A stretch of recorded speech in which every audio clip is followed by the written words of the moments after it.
네, 안녕하세요. 신세계서울병원 정진화입니다. 오늘은 엑스레이에서 정상이지만 무릎이 아픈 이유가 여러 가지가 있는데 그 중에서 슬관절 전방부 통증 증후군이라는 것에 대해서 말씀드려 보겠습니다.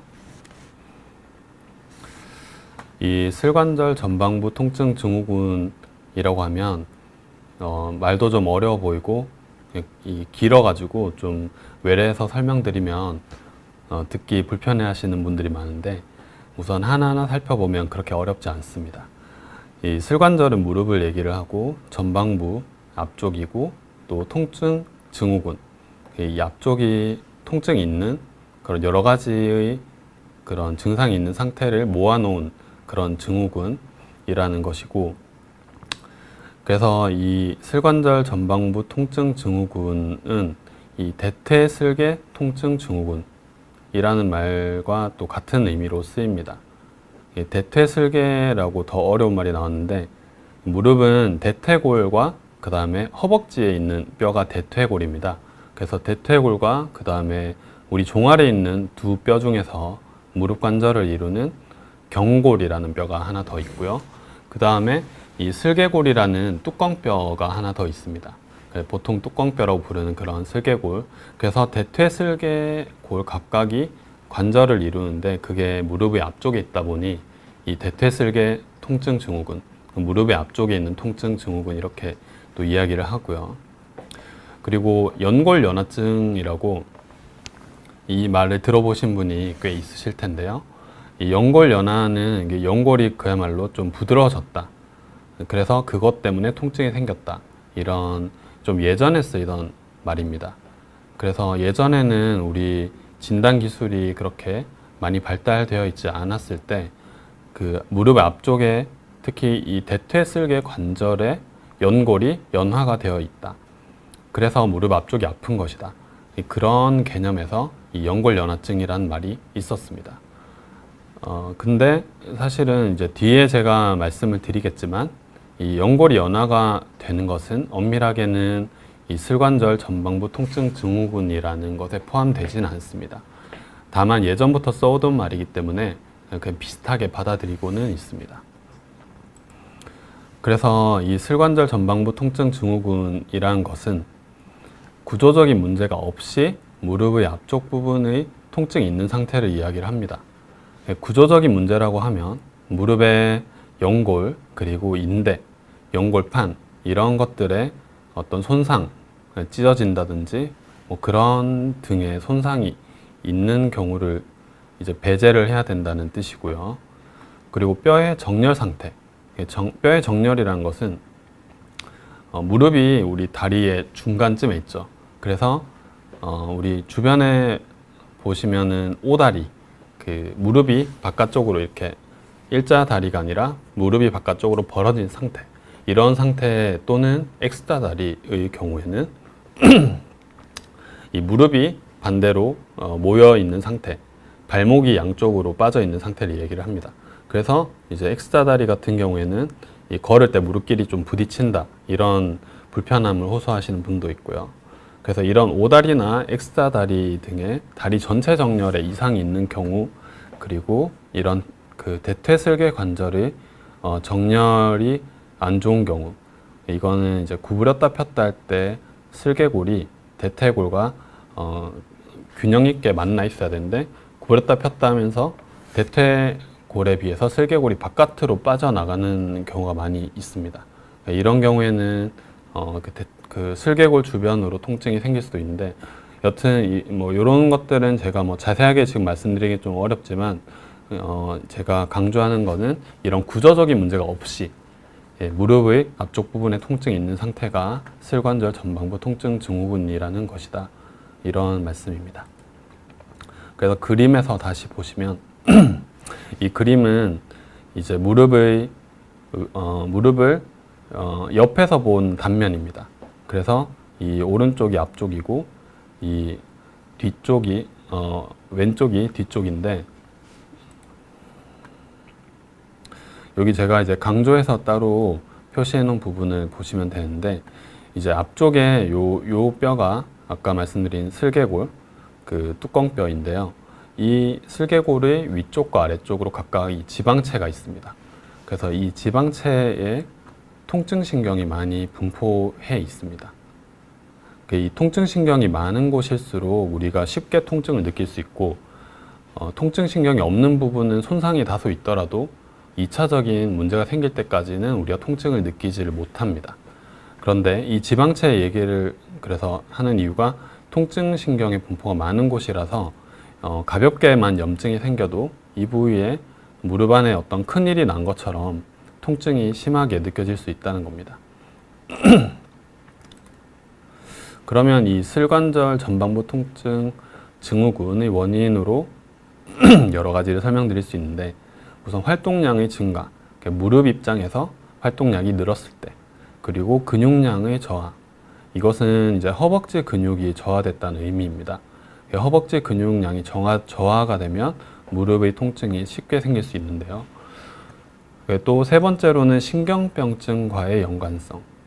이 신경이 아무래도 통증을 느끼는 그런 매개체 역할을 하다 보니 신경병과의 연관성을 또 생각을 해봐야 됩니다. 우선 활동량의 증가를 조금 더 세부적으로 보겠습니다.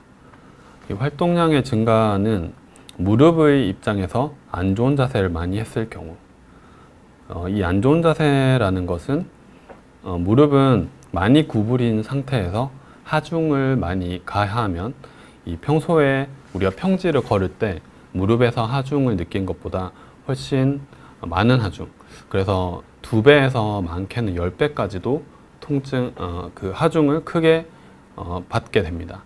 쪼그린 상태에서 우리가 조금만 어떤 무거운 물건을 들면서 일어난다든지 그런 자세를 또 오랫동안 한다든지 그랬을 경우에는 우리가 평지를 그냥 무난하게 걸을 때 무릎 입장에서 받는 하중, 이것에 이제 거의 10배 가까이도 10배 정도까지도 그런 하중이 가해진다, 이렇게 알려져 있습니다. 그래서 우리 생활 습관 중에서 침대 생활을 하지 않거나 또는 소파 생활, 그리고 식탁 생활, 이런 기본적인 생활에서 각각 방금 말씀드린 그런 소파, 침대, 식탁을 이용하지 않고 모두 바닥을 이용해서 어떤 일상생활을 하시는 분들 같은 경우에는 당연히 우리가 쪼그려 앉는 그런 자세가 중간에 들어가겠죠. 그래서 그런 자세를 많이 할 경우에 이 무릎 입장에서는 많이 힘들다 이거죠. 그래서 활동량이 증가한다. 자, 그리고 무릎에 무리가 되는 운동. 이거는 좀 사람마다 다 다릅니다. 우리가 예를 들면 어떤 스쿼트를 많이 하는 경우, 그럴 때 어떤 분들은 스쿼트를 그냥 기본 스쿼트를 하다가 조금 중량을 좀 더 짊어지고 하자 해서 한 10kg 정도를 이제 짊어지고 스쿼트를 하는데 바로 통증이 오는 분들도 있을 거고, 또 어떤 분들은 몇십 킬로의 그런 바벨을 이용해서 스쿼트를 하더라도 그냥 근육이 잘 붙고 무릎이 크게 아프지 않다, 이렇게 말씀하시는 분도 있을 거예요. 그래서 요거는 이제 다 사람마다 다 다르지만 어쨌든 무릎에 무리가 되는 운동을 많이 했을 때 그런 경우에는 이 슬관절 전방부 통증 증후군이 생길 수 있습니다. 계단 오르내리기를 계속 습관적으로 하시는 분들이라든지 그런 경우에는 쉽게 생길 수 있고요. 그리고 이 반대편 다리 통증이라는 것은 반대편 다리의 통증이 있는 경우, 발목을 접질렀다고 일단은 제가 가정을 해볼게요. 오른쪽 발목을 접질렀다. 그러면 왼쪽을 많이 쓰겠죠, 다리를. 그래서 그런 경우에는 이제 왼쪽 무릎의 통증이 좀 쉽게 생길 수 있는 겁니다. 이럴 경우에는 어떤 구조적인 문제가 있는 게 아니고 또 많이 썼기 때문에 일시적으로 염증이 올라와서 통증이 있을 수 있습니다. 또 이 같은 편 다른 부위 통증, 무슨 말이냐면 또 발목을 하나 접질렀다고 가정을 해볼게요. 오른쪽 발목을 또 접질렀어요. 그래서 우리가 왼쪽 무릎도 아플 수 있지만, 하지만 우리가 걷기 위해서 발목만 쓰는 건 아니지 않습니까? 그래서 아픈 발목이 있는데 그 발목을 써서 같이 움직여야 되기 때문에 그 오른쪽 발목을 접질렀다고 하면 오른쪽 무릎 또는 오른쪽 고관절이나 이런 다른 부위도 더 평소보다 더 일을 많이 하게 됩니다. 그러면 통증이 더 심해질 활동이 많아지기 때문에 일시적인 통증이 생길 수 있습니다. 그리고 두 번째로 근육량에 대해서 아까 말씀을 드렸었는데요. 근육량이 저하되는 이유로는 일단은 가장 대표적으로 노화를 생각해 볼 수 있겠습니다. 노화라고 해서 반드시 우리 완전 노인의 기준에 해당하는 그런 정도의 노화가 아니더라도 뭐 저만 하더라도 20대일 때보다는 더 근육량이 빠지고 있을 거고, 모든 분들은 이제 특별히 신경 쓰지 않으면 근육량은 점점 빠지게 됩니다. 그래서 그런 이제 노화를 염두를 해야 되겠고요. 그리고 운동량이 평소보다 저하될 경우, 우리가 어떤 이제 어느 정도로 걷는 생활을 계속 했었다가 어떤 생활 환경이 바뀌어서 그냥 앉아 있는 시간만 더 많아졌을 경우, 뭐 이런 경우라든지 뭐 그런 등등의 경우에서 운동량이 저하될 경우 또 근육량이 빠질 수 있겠죠. 그리고 부목 고정 이후, 이건 무슨 말이냐면 또 발목을 접질렀다고 가정을 해볼게요. 그럼 발목을 또 접질렀어요. 근데 이번에는 좀 심하게 접질러서 우리가 깁스라고 부르는 부목 고정을 해야 된다고 합니다. 이 부목 고정을 하고 목발까지 짚는데, 그러면 우리가 이 허벅지 근육의 사용이 이 활동량이라고 해야 될까요? 이 근육을 쓰는 게 줄어들게 됩니다. 그러면 덜 쓰게 되다 보니 마찬가지로 이 근육량은 저하가 될 수 있습니다. 그래서 저 같은 경우에는 이제 무릎의 움직임을 제한하는 그런 긴 우리 장하지 부목이라고 하는데, 그걸 하지 않고 짧은 발목만 고정하는 부목 고정을 하더라도 허벅지 근육 운동을 하시라고 말씀드리는 경우가 종종 있습니다. 그리고 이제 다음은 신경병증과의 연관성입니다. 이 신경병증과의 연관성에서 우리가 신경은 머리에서 시작해서 우리 척수라는 그런 중추신경계를 통해서, 그리고 이 팔이나 다리로 신경이 뻗어 나가게 됩니다. 다리의 경우에는 이 허리 쪽에서 다리로 내려오는 신경들이 모여 있는데요. 그렇다 보니까 허리에서 디스크가 돌출된다든지 또는 허리의 척추관 협착증이 있다든지, 그럴 경우에는 허리의 통증도 있을 수 있지만 다리의 어떤 특정 부분에 통증이 생기기도 합니다. 그래서 이런 일반적으로 슬관절 전방부 통증 증후군이 있는 분들은 이것까지 처음부터 다 고려해서 검사를 한다든지 그렇진 않지만, 일반적인 치료를 하는데도 불구하고 호전이 더디다든지 그러면 허리와의 연관성을 고려를 하면서 이제 진료를 하게 됩니다. 네, 진단에는 제가 여기 적어 놓은 건 사실 뭐 정형외과에서 모든 질환을 진단을 할 때 또 쓰이기도 하는 그런 도구들인데, 우선은 아까 전에 슬관절 전방부 통증 증후군을 설명드릴 때 구조적인 문제가 없어야 된다고 말씀을 드렸잖아요. 그래서 이런 엑스레이나 MRI를 통해서 구조의 문제를 확인을 하는 겁니다. 근데 처음부터 다 MRI를 찍는 그런 경우는 없기 때문에 처음에는 엑스레이를 찍고 엑스레이에서 뚜렷하게 보이는 그런 문제가 있는지 없는지 정도를 확인을 합니다.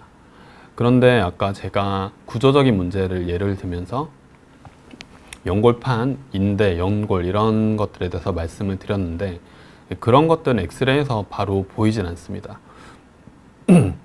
그럴 경우에는 신체 검진이나 이제 병력 청취 등에서 손상이 의심이 되는지 아닌지 뭐 이런 것들에 대해서 그 판단을 해서 필요한 경우에는 MRI를 권유를 드리든지 그렇게 해야겠죠. 그래서 이 구조적인 문제를 엑스레이에서 먼저 확인을 하고 괜찮은지 확인을 하고, 그 다음에 병력 청취, 이 병력 청취는 어떤 생활을 주로 하시는지, 직업이 어떤 직업이신지, 또 생활 환경이 어떤지, 뭐 예를 들면 엘리베이터가 잘 갖춰진 아파트에 사시는 분들보다 이 엘리베이터가 없는 고층 빌라에 사시는 분들 같은 경우에는 계단 이용을 계속 해야 되기 때문에 더 이 무릎을 많이 쓰겠죠. 그런 경우에 이제 확인을 해야 되고, 또 운동, 헬스를 엄청 좋아하시는 분이다, 또는 운동을 거의 안 하다가 최근에 운동을 이제 시작했다. 뭐 이런 식의 병력 청취 등을 해서 의미 있는 저희가 정보를 얻기도 하고요. 그리고 신체 검진에서도 뭐 여러 가지 신체 검진을 해서 구조적인 문제가 의심되는지 아닌지를 확인을 해봐야겠습니다. 그래서 1차적으로 이런 진단과 1차적인 치료를 하고 난 뒤에도 계속해서 비슷한 양상의 호전 없는 통증이 있다. 그러면은 이제 MRI를 해보지 않을 이유는 없겠습니다. 치료로는 우선 여기 위에 첫 번째랑 두 번째를 먼저 보시면 됩니다. 일단 소염제를 포함해서, 소염제는 이제 염증을 가라앉히는 약이죠. 그래서 염증을 가라앉히는 약을 드리고, 그리고 좀 지켜봅니다. 급한 불을 끄는 거죠. 염증이 올라와 있는 그 부분에 대해서 염증을 가라앉히는데, 그러면 염증이 왜 올라와 있느냐도 중요하겠죠. 그래서 그런 부분에 있어서 이런 생활습관 교정, 그리고 필요하면 운동 교육까지 말씀을 드리게 됩니다. 그리고 이 치료를 좀 하다가 호전이 없는 경우에는 이런 체외 충격파나 도수 치료 같은 2차적인 특수 물리 치료들을 해볼 수 있습니다. 이 도수 치료 같은 경우에는 특히 뭐 저희 병원은 이제 수술하는 병원이니까, 그래서 수술 후 환자분들 재활 운동 교육이라든지 이런 것들을 저희는 이제 운동 치료사분들과 잘 시스템을 갖춰서 도수 치료라는 이름으로 이제 많이 진행을 하고 있고, 이런 꼭 수술을 하시지 않은 분들도 운동 교육이 많이 체계적으로 필요하다. 그런 경우에는 도수 치료를 통해서도 좋은 효과를 보고 있습니다. 이 슬관절 전방부 통증 증후군에 대해서는 수술적 치료를 하지 않아야 합니다. 오히려 이제 관절경 수술, 다른 필요에 의해서 했던 관절경 수술 이후에 몇 달 정도 이런 슬관절 전방부 통증 증후군과 유사한 통증으로 그런 증상을 호소하시는 분들이 있는데, 그거는 이제 관절경을 할 때 앞쪽에서 저희가 작업을 하는 게 많기 때문에 이런 지방체, 아까 설명드렸던 그 지방체를 자극을 하는 경우가 많기 때문입니다. 네, 이상으로 이 슬관절 전방부 통증 증후군, 이름은 좀 낯설지만 하지만 굉장히 흔한 이 질병에 대해서 제가 말씀을 드려보았습니다. 네, 일단 그 강의 들어주셔서 감사합니다.